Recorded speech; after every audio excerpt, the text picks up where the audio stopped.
Well, thanks for coming back, Dave. We're here with session 2 of our Him and Her series, and our first session was on communion, and you talked a little bit to us there about some practicals for growing in intimacy and communion, and today we're talking about forgiveness, or what happens when communion's damaged or at risk. So maybe you can talk a little bit about, this is kind of your specialty, your wheelhouse, where people come to you where there are problems with communion and intimacy in a marriage. Right. So, well, we talked about the ball going back and forth, and I want to talk about what we call the adult self and the child self, and to get there, we'll use the ball to illustrate it. So the adult self is where you want to be, and there's something called a hand model of the brain. So if you put your thumb across your palm and bring your fingers down, that's the hand model. So this lower part here, that's the brain stem, and that is where you have a fight, flight, and freeze response. So anytime you go there, this is about fear.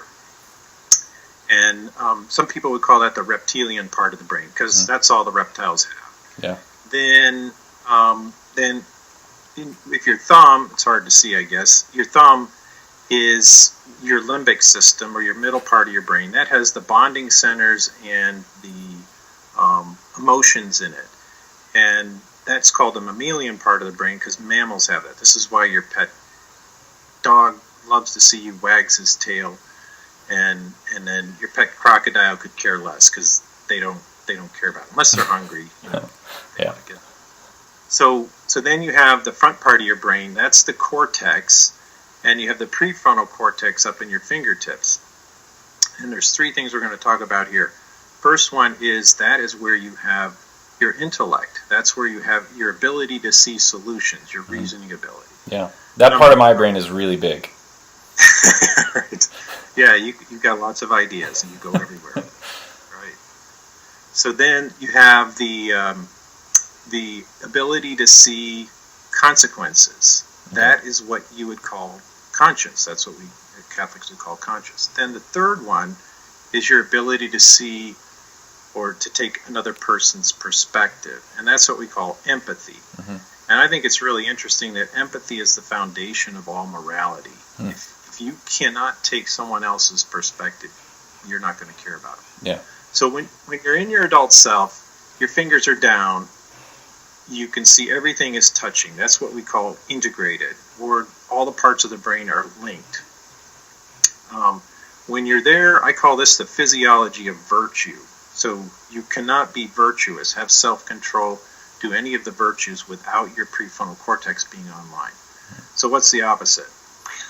That's flipping your lid. That's going crazy. That's losing your mind. That's going to your child self. And you're focused on the problem and the feelings of powerless when you're in your child self. So this is, what else do I want to say about this? So there's 3 forms of the child self. The first one is pouting withdrawing. Oh, and real quick, when you say that the hand opens up, it's not that our brain is unfolding. It's just, for some reason, the prefrontal cortex is going offline because we're in this kind of fight, flight, or freeze mode situation. We're going to this mammalian, reptile part of the brain. We go into the reptile part. The reptile part, okay. Like, what is it that causes that to happen? Like, what is it that causes you to, besides my toddlers screaming or... So things that make you flip your lid I have an acronym. It's HALTs. Oh, 3 S's. Okay.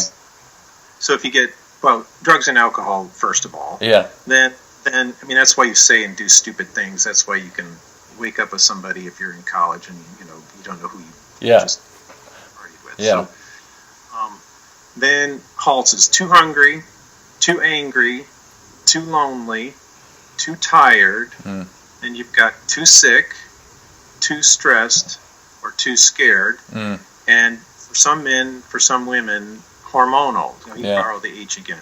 Yeah. So all of that makes it easier to flip your lid. And if you're a parent, you know this. If your kids get tired, they're like, just shoot me.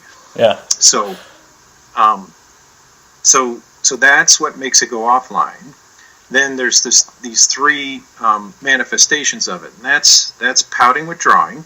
So that can be mentally or physically. So mentally, you're listening to somebody, but you're not there. You're doing your grocery list. Or you're responding, like, well, I should say this and this and this. Well, you're not really mentally present. Yeah. Then there's physically. And you can get over-involved in hobbies, church, school, you name it, work, and you withdraw from the family or the relationship. So now, with the ball, if you remember the ball's going back and forth. So when I did my my class with the high schoolers, I had one of them throw it at me, and I caught it, and then I just turned and walked away. That's pouting withdrawing. Yeah. Okay, so the ball comes, it's extended, and it's received, but it's not going back. Okay. So that's a problem in a relationship. There's no life there. That's a little death. Yeah. So then there's tantruming. And tantruming, they look like they're the most powerful of the three, but they're really not, because they feel out of control of the situation, and a tantrumer, by definition, is out of control of themselves. Now, the extreme end would be the classic tantrum. The toddler throwing themselves on the floor, kicking and screaming. We are much more sophisticated. We throw things around. We slam doors. We pound fists on tables. Or yell. Yes. Yeah. Right. It can be. And then on the light end is where you are defensive, and this is where you have an inner lawyer that comes out, and you're defending yourself, and you probably have a PowerPoint presentation going with 5 bullet points on why they're wrong or why they're right. Yeah. So on the ball, tantrumers, you can throw the ball really hard at somebody.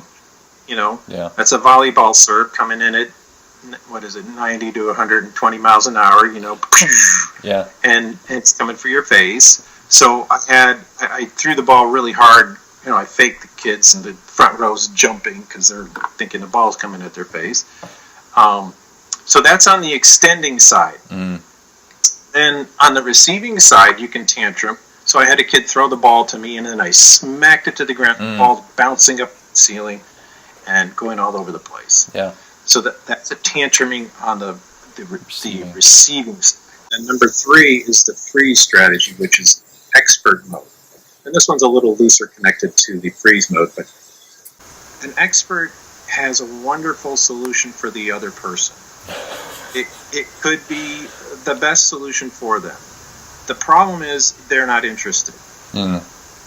So that's dependent on them receiving it. So this is unsolicited advice.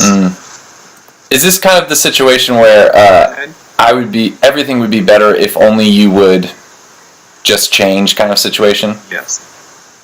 Well, that's true. I forgot to mention that anytime you're in your child self, so anytime you flip your lid, you're saying to yourself, if the other person would change or the environment would just change, I could be okay.